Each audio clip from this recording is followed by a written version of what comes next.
আমি দোলন, আপনাদের সকলকে দোলন ওয়ার্ল্ডে অনেক অনেক অনেক স্বাগত। আজকে হচ্ছে মেলা, বলেছিলাম যে আমাদের গ্রামের মেলা আসছে, তো আজকের ভিডিওটা একদম বাইরে এসে স্টার্ট করলাম, কারণ বাড়িতে একদম টাইমে হয়নি। এই যে মা ডোনা, বাড়ি থেকে একদম শর্টকাটে রাস্তা রয়েছে এইদিকে, তাহলে মেলাটা কি কাছে হবে। তো আজকে অন্নপূর্ণা ঠাকুর তো মানে এখানে রয়েছে, রাধা গোবিন্দ আর জগন্নাথ আসবে, পালকি করে আসবে, তো আসার টাইম হয়ে গেছে, ওই জন্যই আর কি যাচ্ছি। আগে থেকে একটু দাঁড়াবো, তাহলে দেখতে পাবো আসবে পালকিতে, তারপরে ওখান থেকে নামিয়ে আর কি আমাদের সিংহাসন যেখানে রয়েছে ওখানে রাখবে। আর সঙ্গে আছে মেলা গান। আচ্ছা, এখানে এখন কবি গান হচ্ছে।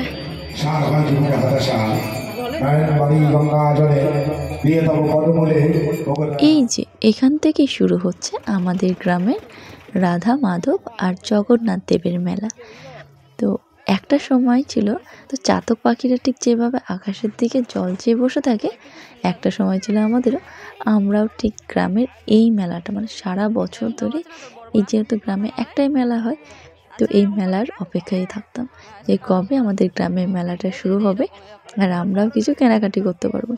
কারণ এখনকার মতো গ্রামের অবস্থা তখন ছিল না, তো তখনকার দিনে অত খেলনাপাতি বা ভালো ভালো কিছুই পাওয়া যেত না সেরকমভাবে। এখন তো সব কিছুই পাওয়া যায়, গ্রাম হলো এখন অনেক কিছুই পাওয়া যায়। তো মেলাতে ঢুকেই প্রথমে আর কি টুকটাক এসব দোকানগুলো ছিল, আর তারপরেই পড়ছে আমাদের রাধা গোবিন্দের মন্দিরটা। তো মন্দিরে দাঁড়িয়েছিলাম সেই সময় আর কি এদিকে ঠাকুর বিসর্জন হচ্ছিল, তো ওই জন্য একটু দেখলাম আর আপনাদের একটু দেখিয়ে দিলাম। তো দেখতে দেখতে এখন সন্ধেও হয়ে এসছে, আর যদি একটু লেট হয়ে গেছে, একটু তাড়াতাড়ি আসে রাধা মাধব, কিন্তু একটু আসতে লেট হয়ে গেছে। তো এই যে মন্দিরের সামনেটা দেখতে পাচ্ছেন এতক্ষণ ফাঁকা ছিল, আর কিছুক্ষণের মধ্যে দেখেন এই জায়গাটা ঠিক কীভাবে ভরে উঠবে।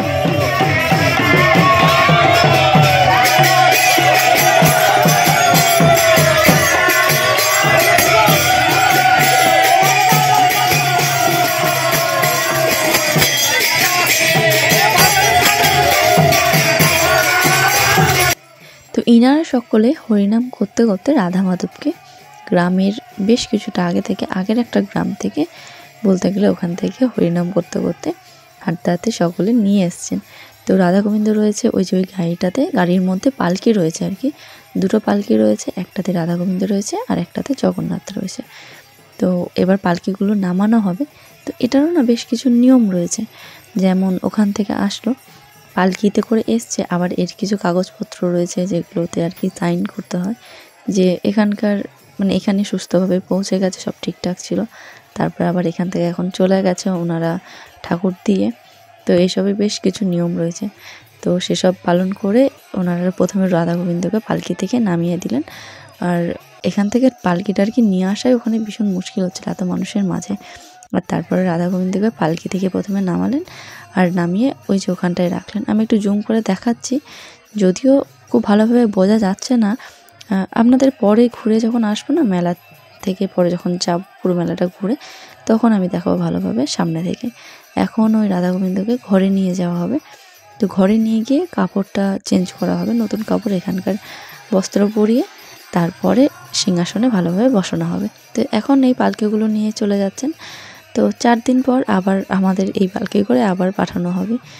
তো যাই হোক, এখন এই রাধা মাধবটা না থাকে আর কি 6 মাস কাটোয়াতে, আর বাকি 6 মাস ঠিক এভাবেই কোনো গ্রামে 4 দিন, কোনো গ্রামে 5 দিন বা 6 দিন 12 দিন অবধি, তো যেখানে যে কদিন যায় সে কদিন এরকমভাবে মেলা উৎসব পালন করা হয়। তো আমরা এখন চলে এসেছি মেলাতে। তো মেলা ঢুকেই মানে সামনেতেই যেই দোকানটা আমি দেখছি, ছোট্টবেলা দেখেছি, ছোটো থেকে দেখে আসছি, এই যে দোকানটা এটা মেলার সামনেই বসে। এখানে থাকে আর কি ঠাকুরের মূর্তি থাকে, আর সঙ্গে ঠাকুরের জিনিসপত্র আর কি পুজোর যেসব জিনিসপত্র লাগে ওগুলো থাকে, সঙ্গে থাকে শাঁখা পলা এসব জিনিস। তো আজকে দেখলাম শাঁখা আছে, যে একটু চওড়া চওড়া শাঁখা আজকাল যেগুলো পড়ছে সেসব শাঁখাগুলো রয়েছে, আর আমি ভাবছিলাম যে নেবো আর কি ওগুলো। তো প্রথমে উনি যে সাইজটা দিয়েছিলেন ওটাতে আর কি ভীষণই টাইট হচ্ছিলো আমার হাতে এত, আর আমি আমরা বেশিরভাগ কী হয় জিনিসপত্র মানে হাতে কখনো এটা পড়ি কখনো ওটা পড়ি, বারবার খোলাপড়া করি, তো আমি যেন এত টাইট নিলে বারবার আমার খোলাপড়া মুশকিল হবে। তো এই জন্য বললাম যে এমন দেবেন যেটা আর কি আমি যখন তখন চাইলে খুলতে পারি। তারপরে একটা শাঁখা নিয়ে নিলাম, কিন্তু ওনাকে আমি চাইলাম শাঁখার সঙ্গে একটা চওড়া পলা, তো উনি তো বললেন যে না, শাঁখার সঙ্গে শাঁখা হবে কিন্তু পলা আছে এই যে এইরকমগুলো। তো এগুলো নর্মাল পলা যেগুলো আর কি এসব ছোটো ছোটো শাখাগুলোর সঙ্গে চলে সেগুলো। তাই আমি বললাম ওনাকে চওড়া দিতে, তা উনি বলছেন না নেই আমার কাছে, হবে না। তো তারপরে আমি দেখতে পেলাম, তো তখন আমি দেখতে পেলাম ওই যে ওখানে উপরে তোলা রয়েছে শাখার সঙ্গে পলা। তো উনি বলছেন নাকি এইগুলো নিলে এই শাখাগুলো আর কি নিতে হবে, এই শাখা আর পলার দুটো সেট আর কি, এটা নিলে ওটাও নিতে হবে, আর না হলে ওটা দেবে না। আমি যে যা তাহলে আমিও নেবো না, তাহলে আমি আমার ওই চওড়া শাখা নেবো না, আমি পরবো কি দিয়ে, শুধু শাখা পরবো। তাই বললাম তাহলে দিলে এই পলাটা আর ওই শাখাটা নেবো, আর না হলে দুটোই নেবো না। তো যাই হোক তারপর উনি বললেন বেশ ঠিক আছে নিয়ে যাও। আর তারপর আর হনুমানজি আর সরস্বতীর একটা মূর্তি আমি চাইছিলাম নিতে, কিন্তু এই দোকানে রয়েছে ছোট ছোট, তো ভাবছি যদি মেলায় বড় সাইজের পাই তাহলে সেগুলো নেব, আর যদি না পাই তাহলে এখান থেকে এরকম ছোটোই নেব। মেলায় এসছি আর কিছু খাওয়া দাওয়া হবে না, সেটা কি হয়? চলে আসলাম ভুড়ি ভোজে। তো আমার মেলা মানেই হচ্ছে মোগলাই, মোগলাইটা হচ্ছে মাস্ট, কারণ বাকি জিনিস না মোটামুটি বাড়িতে বানায়, আর শুধু হয় না এই মোগলাইটাই। আর এটা আমার বেশ ভালোও লাগে, বসে খাওয়ার সময় নেই এই জন্য প্যাকিং করে নিচ্ছি মোগলাই। আর সঙ্গে ডোনা বলছিল ওখানে পকোড়া রয়েছিল, চিকেন পকোড়া, তো দেখে বলো চিকেন পকোড়া খাবে, তো ওই পকোড়া আর মোগলাই আমরা প্যাকিং করে নিয়ে বাড়ি যাচ্ছিলাম। আর যাওয়ার পথে ভাবলাম যে বাড়ির জন্য একটু জিলিপি নিয়ে যাওয়া যাক। তো এখন তো চলবেই মেলা, কিছু না কিছু প্রত্যেক দিনই খাওয়া দাওয়া, মেলায় আসা যাওয়া। আর এই যে যাওয়ার পথে ভাবলাম আপনাদের দেখাই মন্দিরটা, কিন্তু মাথায় আসলো যে হাতে এসব খাবারের জিনিস রয়েছে, এগুলো নিয়ে আর মন্দিরে উঠবো না। তো এই জন্য আজকে দূর থেকেই মন্দিরটা দেখালাম, আর কাছে গেলাম না। পরের দিন এসে ভালোভাবে মেলাটাও ঘুরবো, আর আপনাদের মেলাটাকেও পুরো ঘুরিয়ে দেখাবো। বেশ ভালো বড় মেলা হয়, নাগরদোলনা অনেক কিছু রয়েছিল ওইদিকে ভেতরটাতে, মানে গেলামই না, আমরা শুধু সামনে থেকেই ঘুরে চলে আসলাম আর কি, সেরকমই ছিল আজকে মেলাটা। তবে বাড়ি আসার পরে হয় একটা ধামাকা, কারণ আমরা তো নিয়ে এসেছিলাম মোগলাই আর জিলেপি নিয়ে আমরা কেবলে বসেছি, আর সেই সময় বাবা ডাক দিল, কই ডোনা কি নিয়ে এসেছি দেখো তোমার জন্য মেলা থেকে।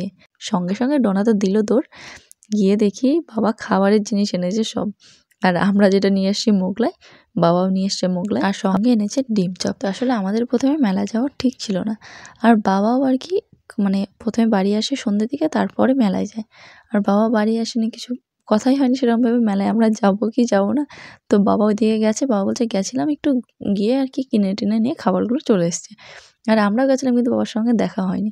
আমরা কিছুক্ষণ ছিলাম, যদিও পুরো মেলা ঘুরিনি, তো একটুখানির মধ্যেই চলে এসেছি। তো যাই হোক তারপরে মা আর কি ভাইকে আটকালো, তুই দাঁড়া একটু পরে যাবি ওখানে গিয়ে, তো সেই কিনেই খাবি, তার থেকে এখানে বস, আমি তোকে খাইয়ে দিচ্ছি। দিয়ে ভাইকে আবার একটু মোগলাই খাইয়ে দিলাম। আমরা প্রথমেই বলেছিল আমার জন্য কিছু আনবে না, আমি মেলায় গিয়েই খাই। আজকে মেলা থেকে শুধুমাত্র একটা ডোনার জন্য গাড়ি, আর আমার এই শাখা পলা দুটো আর মায়ের একটা নামাবলি নেওয়া হয়েছে। এই শাখা পলা দুটো আমার হাতে কেমন লাগছে, আর আজকের ভিডিওটা কেমন লাগলো অবশ্যই কিন্তু কমেন্টে জানাতে ভুলবেন না। আর ভিডিওটা ভালো লাগলে অবশ্যই একটা লাইক করে, এই চ্যানেলে যদি আরও এরকম ভিডিও দেখতে চান তাহলে অবশ্যই চ্যানেলটিকে সাবস্ক্রাইব করে অল নোটিফিকেশানটা অন করে রাখবেন। দেখা হচ্ছে আবার একটি সুন্দর দিনে সুন্দর একটা ব্লগ নিয়ে।